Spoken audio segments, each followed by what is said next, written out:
सत्ता पर था तो कौन पता था कि इस पंडित ने मुखबरी की थी और कहा गया किसी और का नाम। वहां पर अंग्रेजी सेना आ गई, अंग्रेज के चारों तरफ सिपाही आ गए और उन सिपाहियों ने जब वहां घेर लिया, घेरने के बाद मात्र 21 गोलियां बची हुई थी और एक एक गोली से चंद्रशेखर आजाद अंग्रेजी अफसरों को मारते रहे। इसी समय कर्नल नॉट ऊपर से आता है, वहां से गालियां देता है, उसके मुंह से एक आवाज आती है, वंदे मातरम मत बोलना। और तभी चंद्रशेखर आजाद की एक पैर उसके मुंह में पड़ता है और उसके मुंह से भी आवाज आती है वंदे मातरम। तो यह वंदे मातरम इतना दिव्य स्वरूप है और इसी ने भारतवर्ष में चारों तरफ क्रांति की ऐसी लौ जलाई कि उदारवादियों को अभी भी समझ में नहीं आता।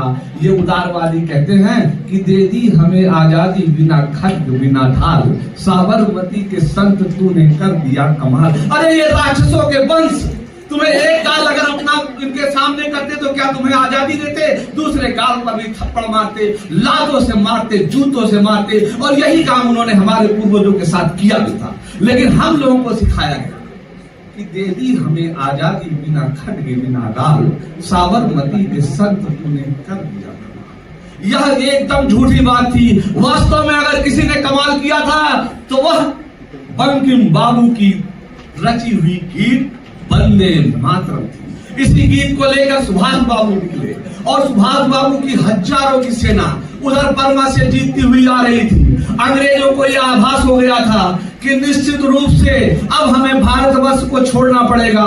तो इस भारतवर्ष को छोड़ने के लिए किसको दें?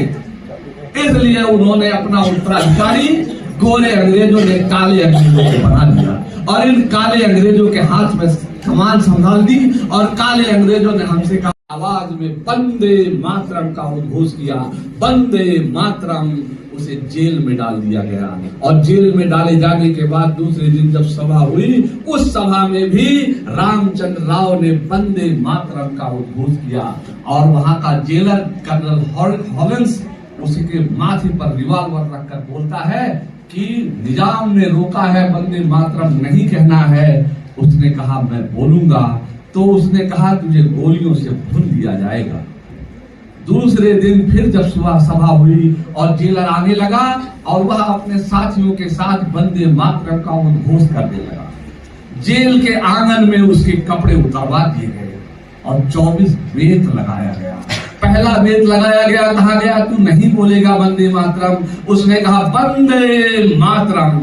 दूसरा बेत लगाया गया वंदे मातरम। तीसरा बेत लगाया गया वंदे मातरम।